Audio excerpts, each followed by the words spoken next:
มื้อที่7กับการล่องเรือแม่น้ำคองจากห้วยสายแขวงบ่อแก้วไป5ที่นครหลวงเวียงจันทน์ไปเบิ่งไปชมบรรยากาศระหว่างทางการล่องเรือมื้อนี้ว่าจะเป็นจังได๋ไปเบิ่งไปชมคลิปนี้นำกันเลยพี่น้อง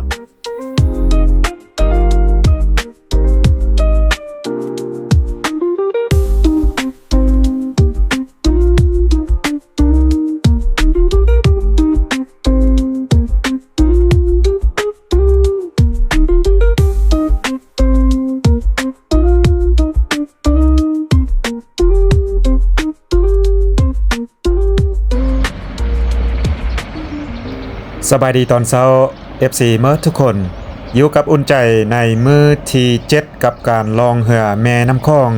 จากห้วยสายแขวงบ่อแก้วไป5ที่นครหลวงเวียงจันทน์คลิปนี้ก็ต่อจากคลิปเมื่อวานที่ว่าเราลองมาจากเขตบ้านปากหยันจนมาฮอดเมืองปากหลายเมื่อคืนนี้เรานอนอยู่เมืองปากหลายตอนเช้านี้อุ่นใจอยู่ที่ใจกลางเมืองปากหลายพี่น้องจะพายางเลาะในเมืองน้อยหนึ่งก่อนเราจะออกเดินทางลองเรือไปต่อพี่น้องไปเบิ่งไปชมบรรยากาศมื้อนี้ในระหว่างทางการลองเรือจากเมืองปากหลายตามแผนของเฮามื้อนี้ก็จะลองไปแล้วก็แวะชมหมู่บ้านไปตามเคยแล้วเฮาจะไปนอนอยู่ดอนทรายเขตใดเขตหนึ่งพี่น้องก็รอลุ้นเบิ่งไปนำกันว่าจะไปนอนอยู่เขตใดแคมป์แม่น้ำคองที่เมืองปากหลายตอนเช้าๆแบบนี้ก็บรรยากาศดีพี่น้องบรรยากาศดีแต่ว่าท้องฟ้าบ่แจ้งปานใดตอนนี้อุ่นใจมาย่างอยู่เส้นใจกลางเมืองปากหลายย่างเลาะได้นึงก่อนจะขับกลับเข้าไปโรงแรมไปเช็คเอาท์เพื่อเตรียมเดินทางต่อพี่น้องสบายดี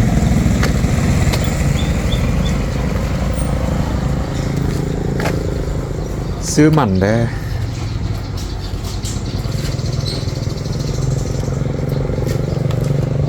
กิโล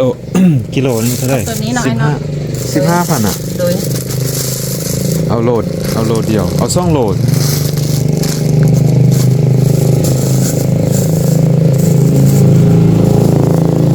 มันพวกอันน่ะตามแคมป์คล้องอ่ะเจ้าพวกเอาเองดินทรายได้เนาะ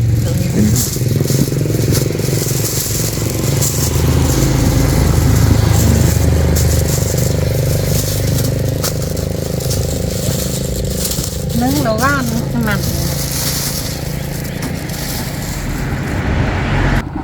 ได้มันด่างพี่น้องมันด่างไปนึ่งกินมื้อแรงนอนดอนทรายแล้วก็นึ่งมันด่างกินเดี๋ยวใจกำลังจะย่างไปที่บ้านพักเพื่อไปเช็คเอาท์พี่น้องนี่เลยบ้านพักที่เรานอนอยู่เมื่อคืนนี้เพราะว่าอยู่ในเขตเมืองปากหลายนี่ก็บ่มีไร่เห็นว่าบ้านพักนี่ก็ถือว่าเป็นบ้านพักหนึ่งที่ว่ายังใหม่แล้วก็สะอาดเขาก็เลยว่าพักอยู่นี่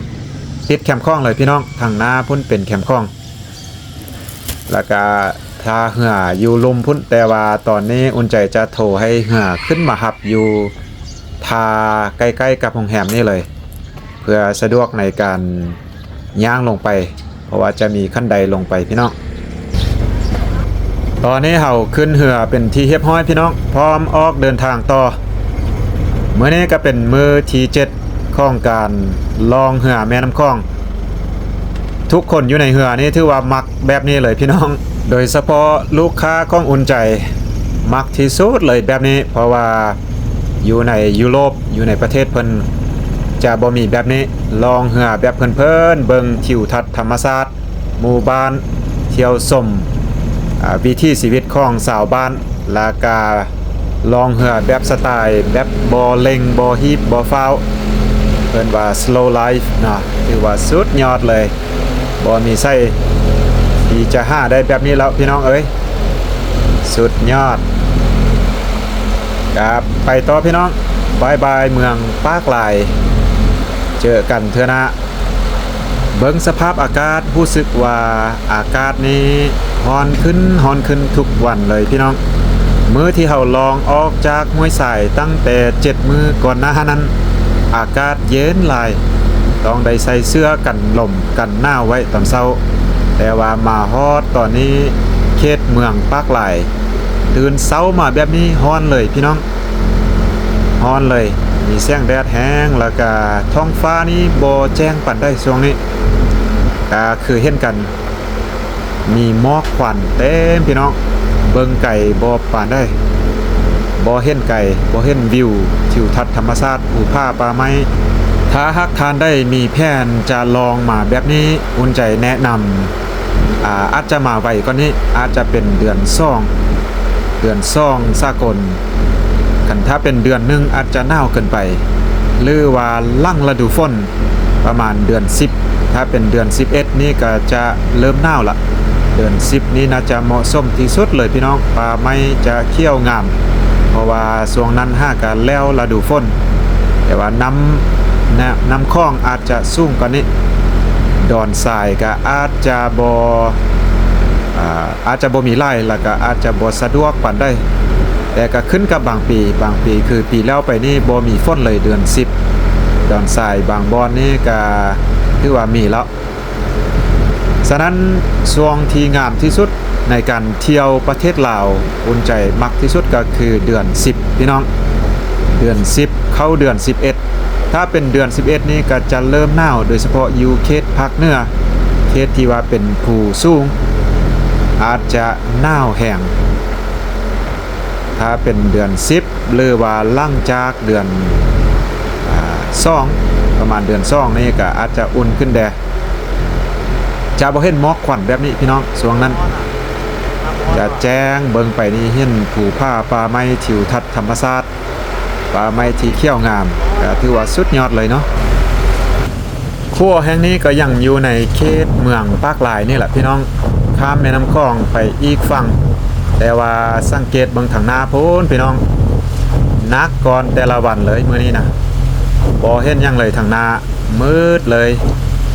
ว้าวการล่องเรือแบบนี้ก็อาจจะมีความยุ่งยากหน่อยนึงเพราะว่าถ้าเป็นบอนมีหินบอนน้ำไหลแห้งบอนมีแก้งอาจจะลำบากหน่อยนึงเราต้องได้ระมัดระวังมื้อนี้เป็นมื้อทำอิฐเลยที่ว่าเห็นหมอกควันแบบน่าเป็นห่วงพี่น้อง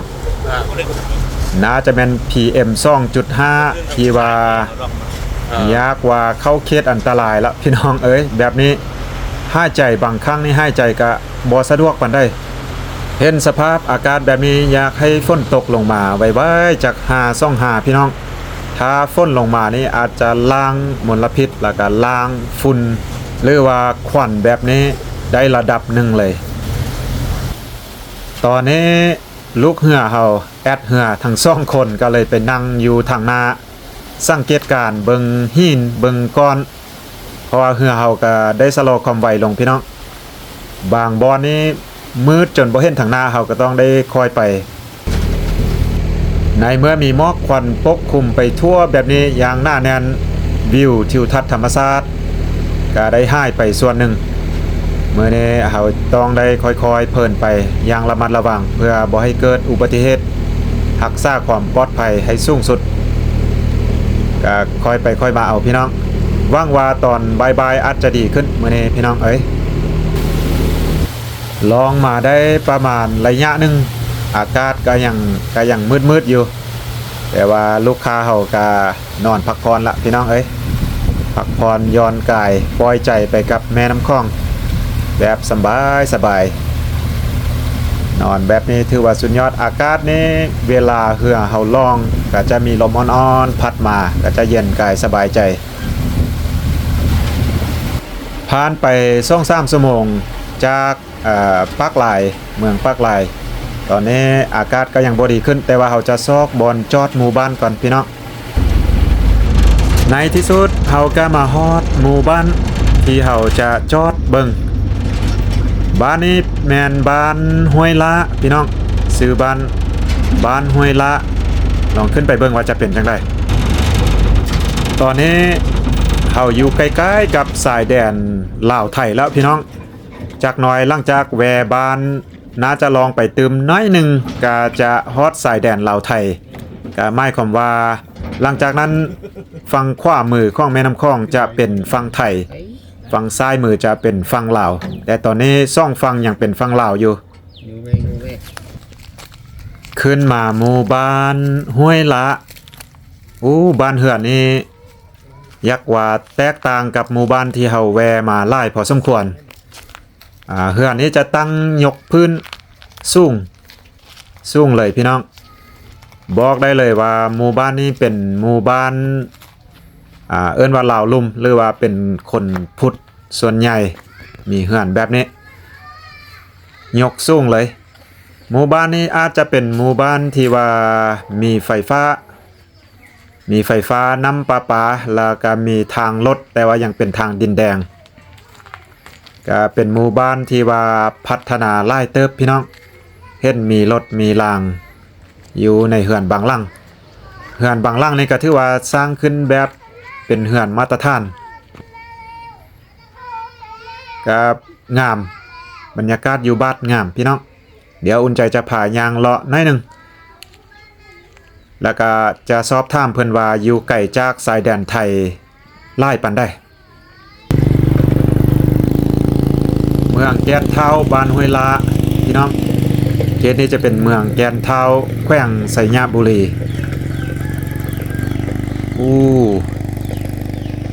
เหือนบางหลังนี่เซาเหือนบักใหญ่ๆไม้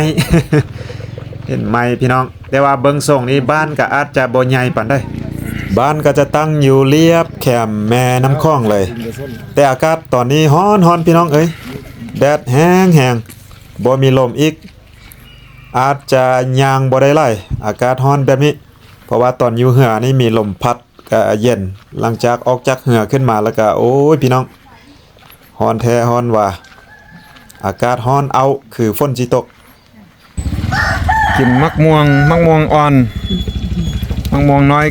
กำลังกินเส้น กินส้มเนาะ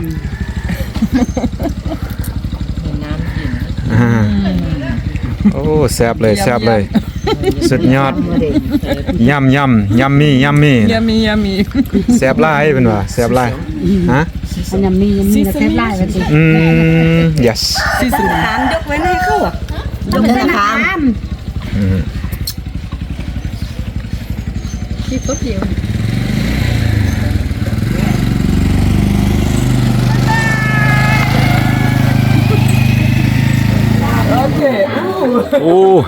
เราเข้าพอดีมาเจองานมีงานอยู่บ้านเนาะงานมั่นของสาวบ้านเพิ่นก็เลยว่าเชิญกินเหล้ากินเบียร์นำหน่อยนึง เราเข้าพี่น้องเอ้ย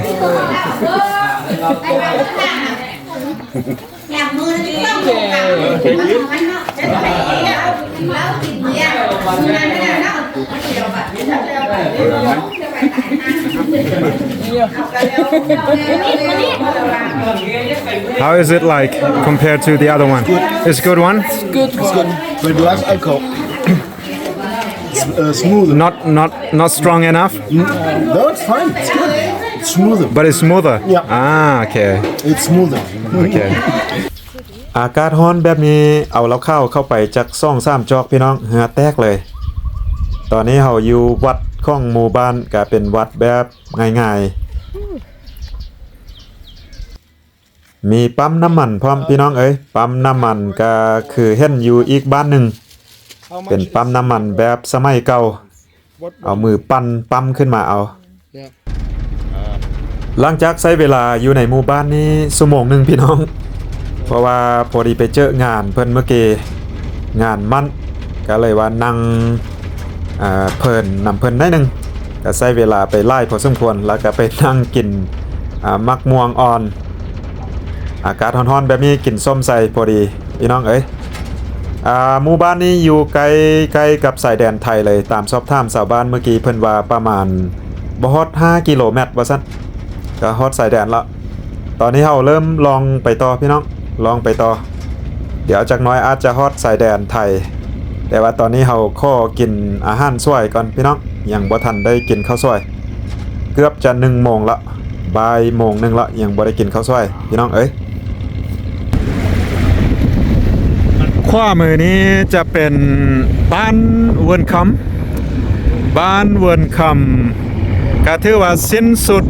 ประเทศลาวอยู่ฝั่งขวามือตอนนี้ยังเป็นประเทศลาว แล้วก็ซ้ายมือจะเป็นประเทศลาวทั้งหมดเลย แต่ว่าหลังจากทางหน้าจะสังเกตเห็นพระพุทธรูปแล้วก็มีวัดอยู่ถึงภูพุ่นพี่น้องพุ่นอยู่ถึงภูพุ่นอันนั้นเป็นฝั่งไทยละเป็นฝั่งไทยแล้วพี่น้องจะเป็นจังหวัดเลยเนาะจังหวัดเลยสายแดนจะอยู่ลุ่มวัดท่านเลยลุ่มวัดท่านเลยสายแดนจะเป็นสายแดนลาวไทยไม่ของมาหลังจากวัดนี้ไปแล้วก็จะเป็นฝั่งซ้ายเป็นประเทศลาวแล้วก็ฝั่งขวาเป็นประเทศไทยมีวัดแล้วก็มีพระใหญ่อยู่ถึงภูพุ่นพี่น้องอยู่ถึงภูพุ่นเห็นพระใหญ่ๆเลยอันนั้นจะเป็นฝั่งไทยแล้วอยู่ลุมภูหน่วยนั้นอยู่ทางล่างภูหน่วยนั้นเราจะเป็นบ้านอยู่ฝั่งไทยเอิ้นว่าบ้านทาดีใหม่ตามสอบถามชาวบ้านเพิ่นเมื่อกี้เพิ่นว่าบ้านทาดีใหม่แล้วฝั่งซ้ายมือเป็นฝั่งลาวฉะนั้นขวามือจะเป็นไทยซ้ายมือจะเป็นลาวก็ถือว่าตอนนี้แม่น้ำคลองเป็นสายแดนระหว่างไทยลาวพี่น้องสายแดนอยู่จุดนี้จะเป็นแม่น้ำเอิ้นชื่อว่าแม่น้ำเฮืองหรือว่าแม่น้ำเฮืองประมาณนี้แหละออกสำเนียงถ้าสำเนียงบ่ถูกก็ต้องขอโทษเนาะน้ำตามสอบถามชาวบ้านเมื่อกี้เพิ่นว่าน้ำเฮืองโอ้เบิ่งเถิงพุ่นพี่น้องมีเป็นสกายวอล์กอยู่เถิงพุ่นเบิ่งวิวอยู่มุมสูงแบบนั้นก็น่าจะวิวงามอยู่ฝั่งไทยพี่น้องฝั่งไทยเบิ่งไปทางพุ่นพี่น้องทางล่างบรรยากาศถ้าอากาศดีๆท้องฟ้าแจ้งนี้อาจจะสวยงามลูกเหือเฮากินข้าวสวยแล้วยังลูกค้ายังกินข้าวสวยบ่แล้วพี่น้องฟังไทยสังเกตเห็นว่าแคมฟังแคมแม่น้ำคลองนี้เพิ่นก่อต้านเจือนพี่น้องก่อต้านเจือนไว้เกือบว่าตลอดแนวสายแดนเลยตลอดแคมฟังเลยจะก่อต้านเจือนแบบนี้แล้วบัดนี้ไปเบิ่งฟังลาวเฮาอยู่ทางซ้ายมือตอนนี้ยังเป็นแบบธรรมชาติพี่น้องยังเป็นแบบธรรมชาติเพราะว่าเขตนี้ยังบ่ทันมีหมู่บ้านแล้วก็มีไฟพร้อม เห็นควันออกจวดๆอยู่กลางป่าพุ่นป่าโทพี่น้องอากาศร้อนแบบนี้ลงดอน ลงฮาดทรายเลยอันนั้นอยู่ฝั่งไทยพี่น้องเอ้ยจะเป็นฝั่งไทยประชาชนลงดอนอาบน้ำนั่งซิวๆอยู่แคมป์แม่น้ำคลองแบบนี้ก็บรรยากาศดีไปอีกแบบเพราะว่าอากาศร้อนแบบนี้ถือว่าเข้าทางเลยจุดนี้ก็เป็นฝั่งไทยเส้นเดียวกันพี่น้องเพิ่นกำลังดูดแฮดูดทรายขึ้นไปน่าจะแมนเกี่ยมแผ่นจะก่อต้านเจือนแคมป์แม่น้ำคลองเขตนี้เลียบแม่น้ำคลองซ่องฝั่งลาวไทยอยู่เขตนี้เบิ่งภูมิประเทศหรือว่าภูผ้าป่าไม้ก็จะคล้ายๆคือกันพี่น้องแต่ว่าตามอุ่นใจสังเกตอยู่ฝั่งไทยจะมีต้นไม้ยางพาราส่วนยางพาราไล่ก่อนอยู่ฝั่งลาวอยู่ทางหน้าพุ่นน่าจะเป็นวัดอยู่แคมป์น้ำเป็นวัดพี่น้องวัดติดแคมป์น้ำเลยเพราะว่าเขตนี้ก็เริ่มเข้าใกล้กับเมืองเสียงขานแล้วพี่น้องเมืองเสียงขานหรือว่าอำเภอเสียงขานนั่นเองเสียงขานก็จะอยู่ในจังหวัดเลยได้ยินว่าคนอยู่ในจังหวัดเลยหรือว่าเขตเสียงขานประเทศไทยแต่ว่าสำเนียงการปากเว้าคล้ายๆคือกับไสยบุรีและล่วงพระบางก็คืออุ่นใจกำลังเว้าอยู่นี่เลยว่าซั่นแต่อุ่นใจก็ยังบ่เคยไปจักเทื่อต้องซอกโอกาสไปให้ได้พี่น้องแต่ว่ารอบนี้อาจจะบ่มีโอกาสไปเทื่อในที่สุดเฮาก็มาฮอดเขตเมืองเสียงขานเป็นที่เรียบร้อยพี่น้องเมืองเสียงขานได้ยินแต่ชื่อแต่เสียงพี่น้องบ่เคยมาเห็นจักเทื่อ แต่ว่าตอนนี้เฮาอาจจะบ่มีเวลาแล้วก็บ่มีโอกาสเข้าไปในเมืองเทื่อแต่ว่าในอนาคตนี่อุ่นใจอยากไปที่สุดเลยเพราะว่าอยากไปเว้าไปฟังสำเนียงกันปักเว้าจะคล้ายคือกับหลวงพระบางแท้บ่หรือว่าสัญญาบุรีเพราะว่าสัญญาบุรีกับหลวงพระบางสำเนียงก็จะใกล้ๆเคียงกันเกือบเป็นสำเนียงเดียวกันแต่ก็จะมีบางคำที่ว่าแตกต่างกันเล็กน้อยตัวเมืองอยู่ทางหน้าพูนทางซ้ายมือก็เป็นฝั่งลาวเขตสนาคาม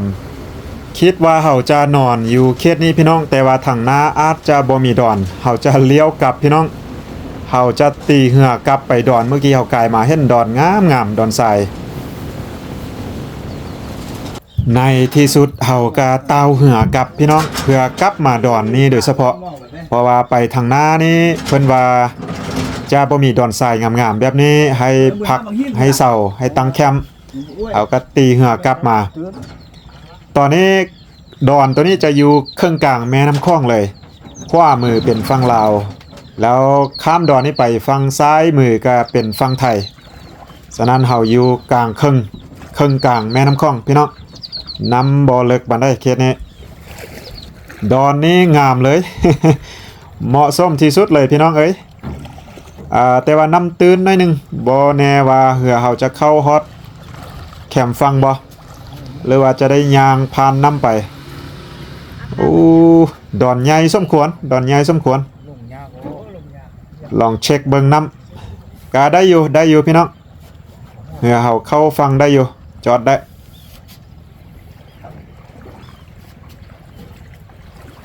ตอนนี้เฮามาอยู่ดอนเป็นที่เรียบร้อยยางสำรวจเบิ่งดอน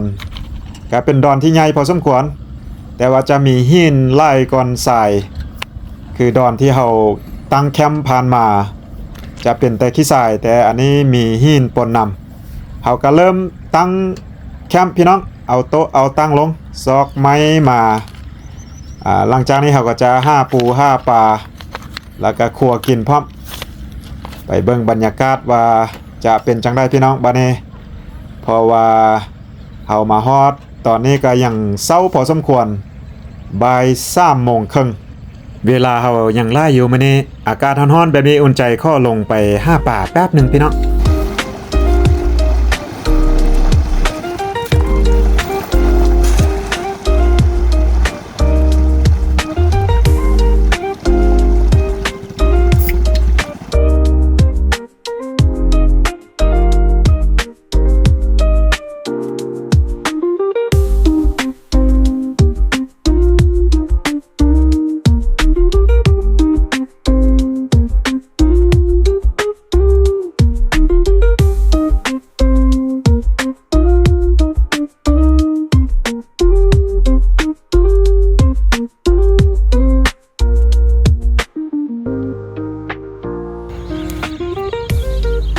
หลังจากลงน้ำห้าปูห้าป่า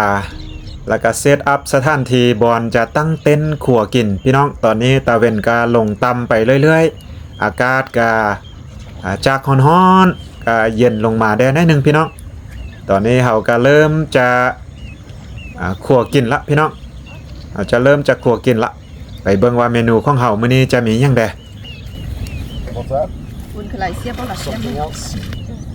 What? Peanuts? These are peanuts? Yes that's peanut อันนี้จะเป็นออล่ามเครื่องออล่ามมีหัวซีไข่มักเผ็ดเห็ดแล้วก็มะเขือแล้วก็มีซีนงัวซีนหมูอันนี้จะเฮ็ดออล่ามใส่บังไม้ไผ่แต่ว่าอันนี้จะเป็นบาร์บีคิวซีนงัวแล้วก็มีตับงัวนำพี่น้องเอ้ย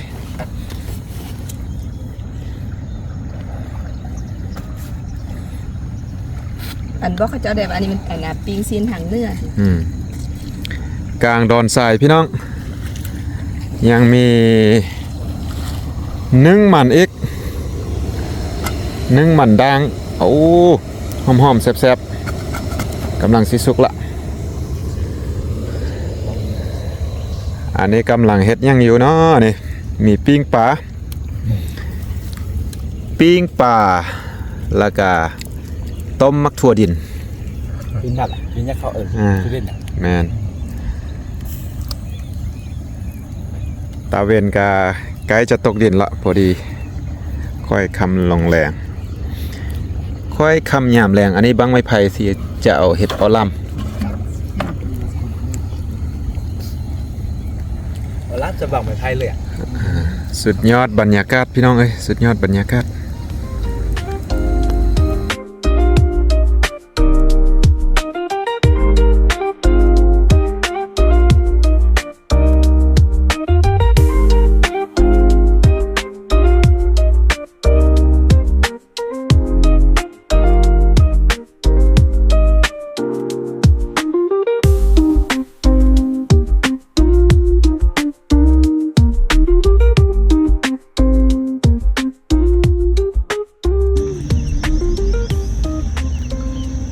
ตะเวนตกดินเป็นที่เรียบร้อยพี่น้องหลังจากตะเวนตกดินบรรยากาศท้องฟ้าอากาศก็จะเป็นแบบนี้ถือว่าบรรยากาศดีสุดๆเลยอยู่กลางแม่น้ำคลองเงียบสงบแต่ว่าได้ยินเสียงนกฮ้องหลายๆนกมานอนอยู่เกาะอยู่ดอนนี่พี่น้องเอ้ยตอนนี้เฮานอนอยู่กลางแม่น้ำคลองระหว่างลาวไทยไปเบิ่งว่ามื้อค่ำนี้จะเป็นจังได๋จะนอนหลับดีหรือบ่พี่น้องโอเคก็สิประมาณนี้เนาะพี่น้องสำหรับมื้อนี้หลังจากนี้เราก็จะกินข้าวแล้งแล้วก็นอนแล้วก็หวังว่าคงจะเจอกันคลิปต่อไปมื้ออื่นไปเบิ่งมื้ออื่นว่าเราจะลองจากนี้ไปฮอดนครหลวงเวียงจันทน์หรือบ่หรือว่าจังได้พี่น้องไปรอไปลุ้นเบิ่งนำกันว่าจะเป็นจังได้มื้อนี้สำหรับคลิปนี้ก็สิขอจบไปเพียงส่ำนี้เจอกันคลิปต่อไปพี่น้องเอ้ยสบายดี